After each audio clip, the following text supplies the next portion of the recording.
Hey, I'm Sean, and let's make some comics. So, today I wanted to talk to people who want to make a comic, but don't really have an idea for actually what to make that comic about. So, really, I'm talking to artists who don't think of themselves as writers, but they still want to make a comic. And to tell you the truth, for the longest time, that's really how I identified. Really thought of myself more of an artist, and maybe I would get around to writing. But now it really feels like a 50-50 split. I really do feel like I'm just as much a writer as I am an artist, if not a little bit more. However, realize not everybody is there quite yet. So, for those artists who want to make a comic, you don't have an idea about what to make that comic about, here are a couple of things you can think of. First off, collaboration. Now, this feels obvious because ultimately it's a solution that a lot of creative teams have come up with.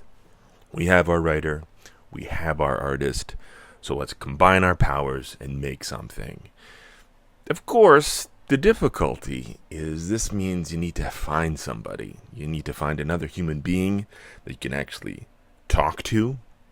And for a lot of people with an artistic temperament, that's maybe not the easiest thing in the world, to put it mildly. So, where do you find a collaborator?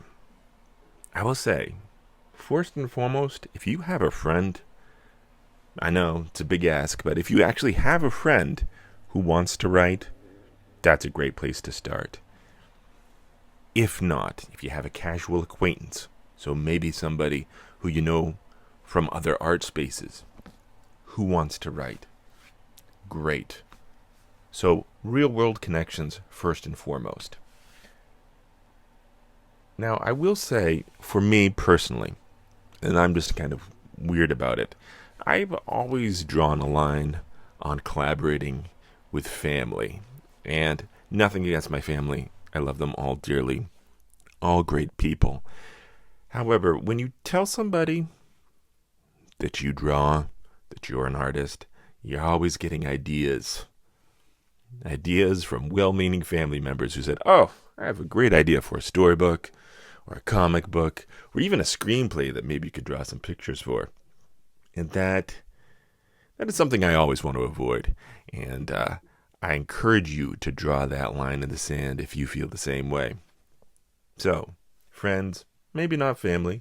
If you really want to go that route, why not? Open yourself up to it. Best luck to you. But then that leaves strangers on the internet. And as far as that goes, if you go to any social media and just look for writers, looking for artists, you will find there are many, many, many of them out there. We, as artists, are a bit of a commodity. Maybe not as much as we used to be, thanks to certain technological developments. But still, there is a massive supply of writers looking for somebody to help bring their vision to life. So go out there, respond to some posts, make your own post saying that you're looking for a writer collaborator, and you will be amazed at how many people reach out to work with you. All right, so we got the collaboration angle down. Maybe you don't want to do that. Maybe you just can't muster up the strength to have that conversation with a friend, or worse, some weirdo that you meet online. Completely understandable. Maybe you just want to have more creative control. And trust me, that can be a real issue in any collaboration, who gets to do what.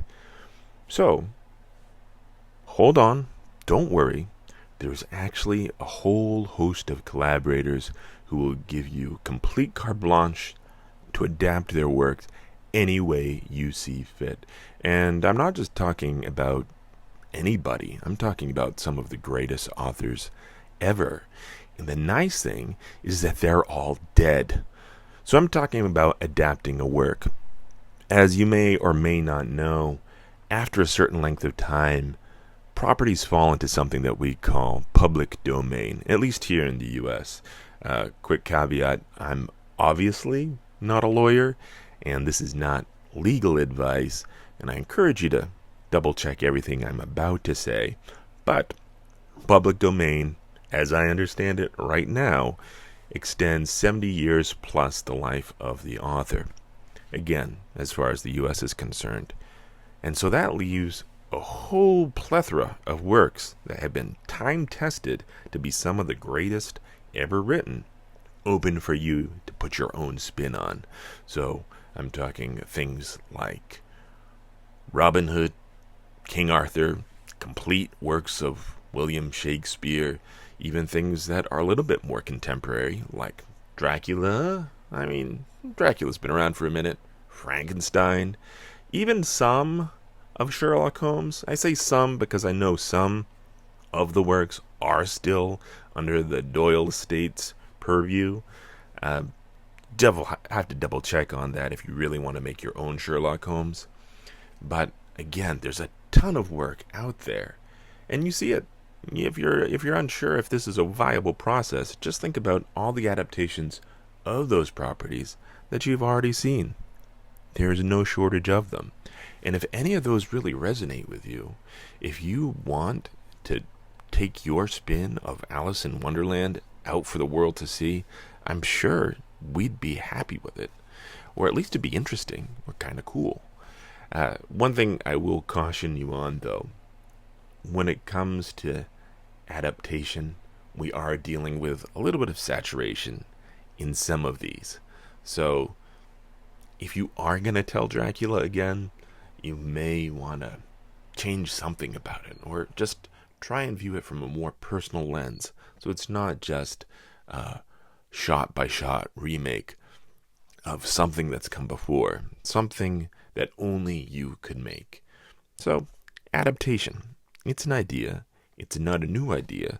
And it's something that you can really have a lot of fun with. So think about it. If you can't come up with your own idea, just grab some dead guy's idea. They're not using it. So the last idea, farm, I'd like to discuss with you is not collaboration. It's not adaptation per se. It's something that we'll call inspiration. And from this, I want to be careful, because I'm not telling you to just rip off any existing property, because that would be creatively bankrupt. However, what I am saying is if you've watched something about a galaxy far, far away, perhaps, and thought to yourself, well, this is great, but I think I could do it a little bit better. If only this character acted this way, if only this plot point wasn't so convoluted, maybe I should write some fanfic. And then, a lot of people have done that. Fanfic is a robust and fascinating creative endeavor in of itself. However, there's a problem with fanfic. It's the fan part. It's not your work. You don't have any legal right to it. You created it, but you created it using someone else's intellectual property. So when it comes to monetizing that effort, you can run into some real difficulty. And again, I can't stress this enough. I am not a lawyer. However, I do know this much. If you try and publish your own version of Harry Potter, and it's called Harry Potter, you are going to have the wrath of Scholastic come down on you like a vengeful deity. So don't do it. There actually was a intellectual property dispute a while ago back on a Russian knockoff of Harry Potter. It was called Harry Grotter, I think. And yeah, that didn't go well for them. At any rate, you can take inspiration from a property, though. You can just twist it, make a few additions, change some names, and that's perfectly viable. Famously, 50 Shades of Grey, which I haven't read it. No, I promise you, I haven't.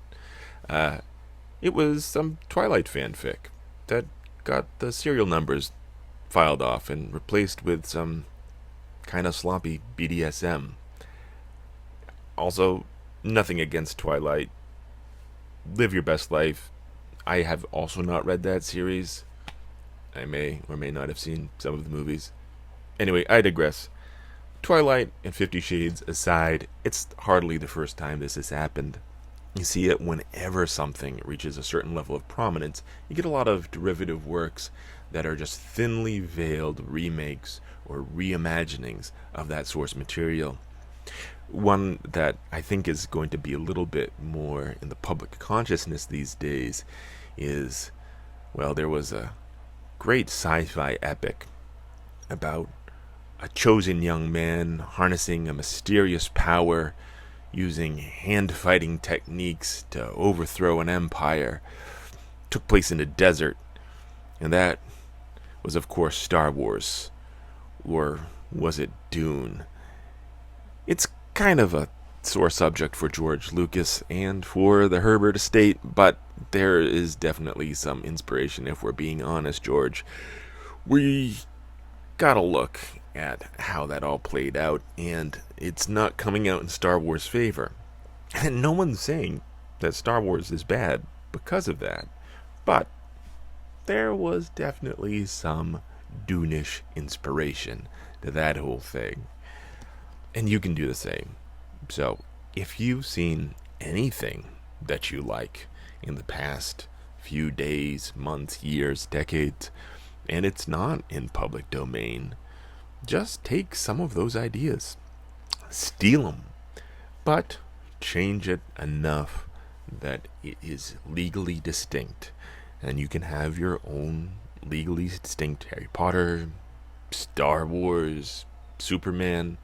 I mean, if we look at all the derivative Superman projects out there, we'd be talking about it all day. But, and I can't stress this enough, just with formally adapting any work, you need to make it your own. There needs to be something in it that feels personal to you. Because we have seen 50 evil Supermen, but there is still room within that archetype for you to come up with something that's fresh and exciting and new. And that's what I encourage you to pursue. So, there we go. 3 real simple ways to come up with an idea if you don't have any idea about what to do.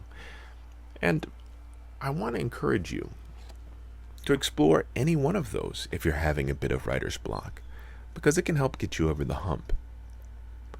Ultimately, for me personally, I really decide to do my own intellectual property. I have my own ideas that I want to see come to life. And that's what I actually want to talk to you guys about next time. So, for now, I'm going to leave it right here. I hope this hasn't been too boring, or you at least watch it on double speed if it is. Thanks again for your time. Thanks for your attention. You made it all the way to the end. Congratulations. It means you have an attention span that's at least better than 90% of the public. And if you could do all the things, so likes, comments, subscriptions, send me money, whatever you feel like, I'd appreciate it. And I think I'm going to try and do a few more of these, so stick around. And if I don't, then this is just a weird one-off that you happen to find because the algorithm served it to you, and thank you for that. Anyways, I'm Sean, and again, let's go make some comics.